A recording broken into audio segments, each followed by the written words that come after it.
Selamat pagi teman-teman. Perkenalkan, nama saya Asriana Lenora Pada, NIM 19.11.847, Prodi Pendidikan Guru Pendidikan Anak Usia Dini.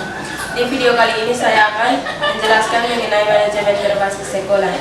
Manajemen merupakan proses perencanaan, perorganisasian, pengarahan dan pengawasan usaha-usaha anggota maupun organisasi dalam mencapai tujuan. Ada beberapa aspek terpenting yang terdapat dalam manajemen. Yang pertama itu perencanaan, yang kedua penganggaran, yang ketiga organisasi, yang keempat staffing, yang kelima pengawasan, dan yang keenam pemecahan masalah. Berbicara tentang manajemen, tentunya kita berbicara tentang kepemimpinan. Kepemimpinan adalah seperangkat proses yang diciptakan organisasi yang mampu mengadaptasi pada lingkungan yang berubah secara signifikan.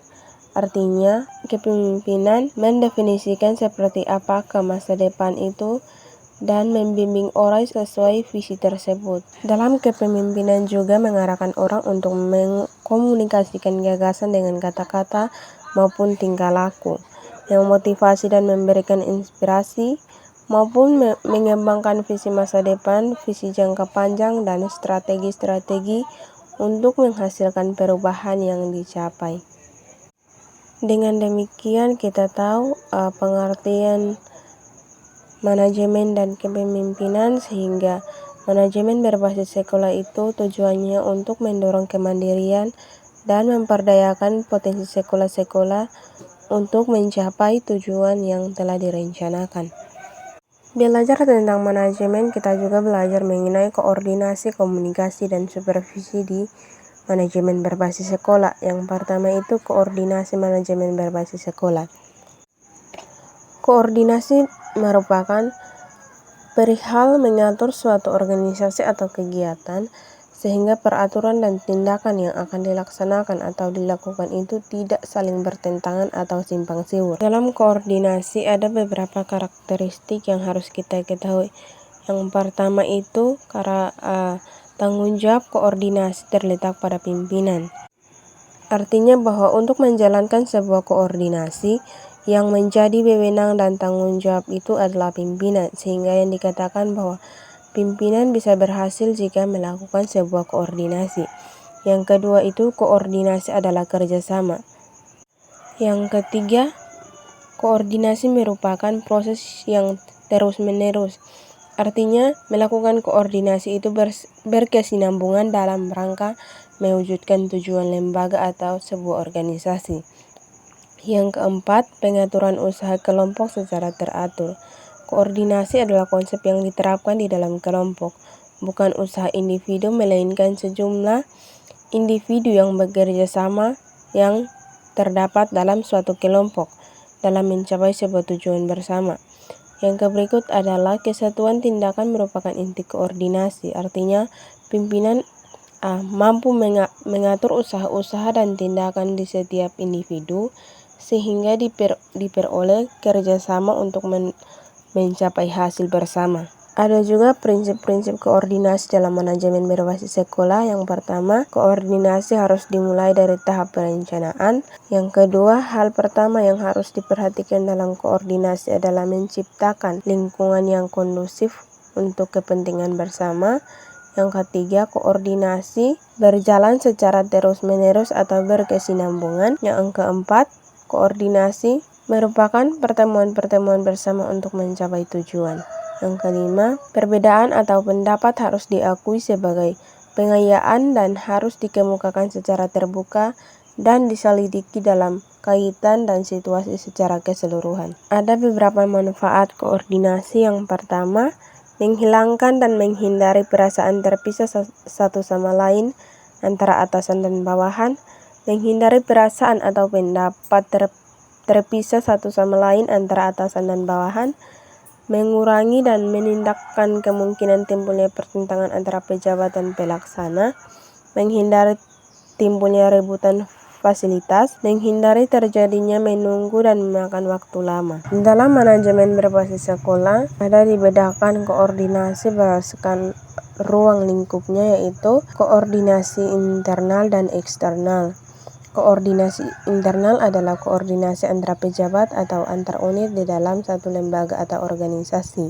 Sedangkan koordinasi eksternal adalah koordinasi antara pejabat dari lembaga lain yang saling berkoordinasi. Ketika dalam sebuah organisasi, ada cara-cara yang harus kita lakukan dalam melakukan hubungan koordinasi. Yang pertama itu mengadakan pertemuan-pertemuan informal antara para pejabat, mengandalkan pertemuan formal antara para pejabat atau rapat. Yang ketiga, membuat edaran berantai kepada para pejabat yang diperlukan atau surat kepada para pejabat. Yang keempat, membuat penyebaran kartu kepada para pejabat yang diperlukan.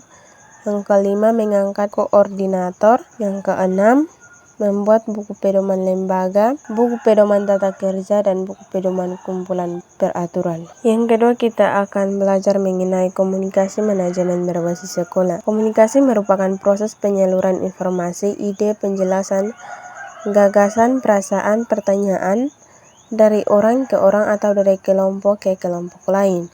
Komunikasi juga merupakan proses interaksi antara orang-orang atau kelompok yang ditujukan untuk mempengaruhi sikap dan perilaku kelompok tersebut dalam satu organisasi. Komunikasi sangat memegang peranan penting dalam menunjang kelancaran aktivitas.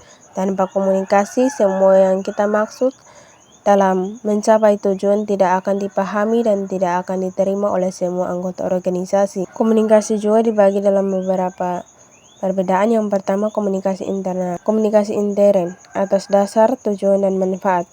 Dasar komunikasi yang baik sebagai personil harus dikembangkan untuk mencapai hasil seoptimal mungkin.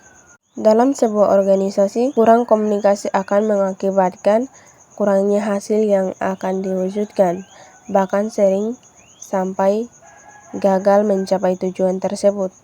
Tujuan untuk menciptakan kondisi menarik dan hangat, personil dapat bekerja terdorong untuk berprestasi lebih baik dan mengerjakan tugas mendidik dengan penuh kesabaran. Manfaat, mudah untuk memecahkan atau menyelesaikan masalah dengan bantuan orang atau diskusi.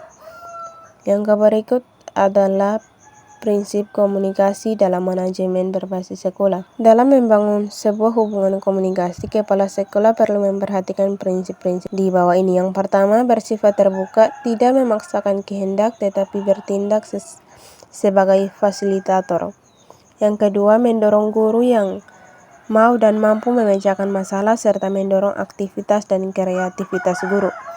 Yang berikut, mengembangkan kebiasaan untuk berdiskusi secara terbuka dan mendidik. Yang keempat, mendorong untuk mengambil keputusan yang baik dan menaatinya.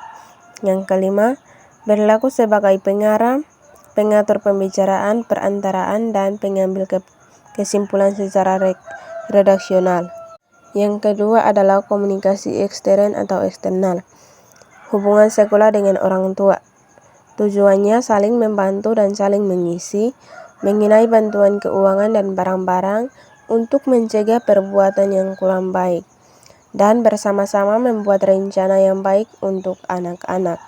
Yang kedua, hubungan sekolah dengan masyarakat. Untuk kepentingan sekolah, memelihara kelangsungan hidup sekolah, meningkatkan mutu pendidikan di sekolah, memperlancar kegiatan belajar mengajar, dan memperoleh bantuan dan dukungan dari masyarakat dalam rangka mengembangkan dan melaksanakan program sekolah. Untuk kebutuhan sekolah, memajukan dan meningkatkan kesejahteraan masyarakat, memperoleh kemajuan sekolah dan dalam memecahkan berbagai masalah yang dihadapi masyarakat. Yang ketiga, saling membantu, mengisi dan menggalang bantuan keuangan serta barang. Yang keempat, program kegiatan luar sekolah, waktu libur, pengisi waktu luang.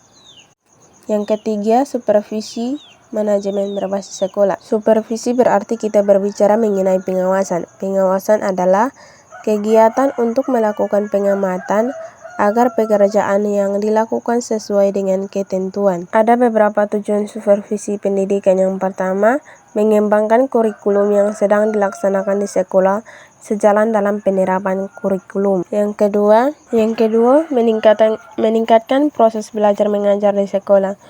Untuk mencapai peningkatan proses belajar mengajar, guru merancang sejumlah pengalaman belajar melalui pemerolehan pengalaman belajar, peserta didik dapat memperoleh pengertian, sikap penghargaan, kebiasaan, dan lainnya melalui sebuah kegiatan belajar berupa kegiatan mengamati, mendengarkan, menanggapi, kegiatan berbicara, kegiatan menerima, dan kegiatan merasakan. Fungsi supervisi pendidikan yang pertama, mengkoordinasi semua usaha sekolah, memperlengkapi kepemimpinan sekolah, memperluas pengalaman-pengalaman guru, memberi stimulus usaha-usaha yang kreatif, memberi fasilitas dan penilaian yang terus-menerus. Berbicara tentang manajemen berbasis sekolah, kita juga berbicara mengenai efektivitas, efisien, dan produktivitas dalam manajemen berbasis sekolah. Yang pertama kita akan berbicara mengenai efektivitas. Efektivitas merupakan suatu proses bagaimana satu organisasi berhasil mendapatkan dan memanfaatkan sumber daya dalam usaha mewujudkan tujuan organisasi. Efektivitas dalam manajemen berbasis sekolah merupakan bagaimana manajemen berbasis sekolah berhasil melaksanakan semua tugas pokok sekolah, menjalin partisipasi masyarakat, mendapat serta memanfaatkan sumber daya, sumber dana, dan sumber belajar untuk mewujudkan tujuan sekolah. Suatu manajemen berbasis sekolah berhasil menjalankan efektivitas dalam pendidikan. Berhasil atau tidaknya itu dapat dilihat dari efektivitas, kualitas program, ketepatan dalam penyusunan, kepuasaan, keluasan, dan adaptasi, serta semangat kerja, motivasi, dan tercapainya suatu tujuan, serta ketetapan waktu. Yang kedua kita akan berbicara mengenai efisiensi. Efisiensi merupakan aspek terpenting dalam manajemen berbasis sekolah karena sekolah umumnya dihadapkan pada masalah kelangkaan sumber dana. Efisiensi juga merupakan perbandingan antara input dan output, tenaga dan hasil pembelanjaan dan masukan, biaya serta kesenangan yang dihasilkan. Efisiensi dapat dibedakan menjadi dua, yaitu efisiensi internal dan efisiensi eksternal. Berbicara efisiensi internal menunjukkan kepada hubungan antara output pendidikan atau pencapaian belajar dan input sumber daya yang digunakan dalam proses untuk menghasilkan output pendidikan. Sedangkan efisiensi internal itu berbicara mengenai biaya atau efektivitas dalam suatu pendidikan. Yang ketiga adalah produktivitas. Produktivitas merupakan proses penataan dan penggunaan sumber daya untuk mencapai tujuan pendidikan secara efektif dan efisien. Dalam melihat atau mengukur produktivitas dalam pendidikan bisa dilihat dari tenaga kerja kependidikan, guru dan gaji guru, ahli ekonomi dan sekolah, serta pendidikan dan pertumbuhan ekonomi. Tenaga kerja kependidikan dapat dilihat yaitu membutuhkan pengetahuan mengenai kualifikasi kependidikan dan keterampilan tenaga kerja yang sudah ada. Guru dan gaji guru yaitu kemampuan sumber yang paling langka dalam menentukan aspek kualitas pendidikan, sehingga penerapan manajemen berbasis sekolah dalam sistem pemerintahan masih cenderung terpusat, tentunya akan banyak pengaruhnya. Di sini saya akan membahas mengenai satu masalah yang sering terjadi di sekolah.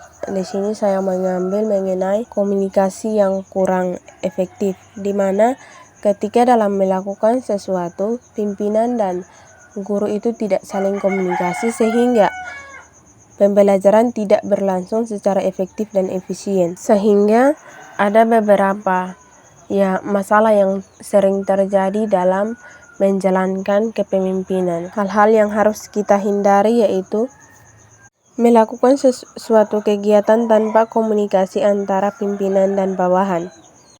Sehingga kita bisa lihat seorang pemimpin itu harus bersikap terbuka terhadap bawahannya atau sesama guru.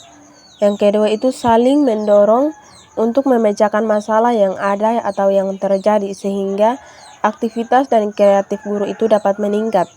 Yang ketiga itu harus mengembangkan kebiasaan untuk berdiskusi secara terbuka dan mendidik guru untuk mau mendengar pendapat orang lain secara objektif. Demikian penjelasan singkat mengenai manajemen berbasis sekolah. Sekian dan terima kasih.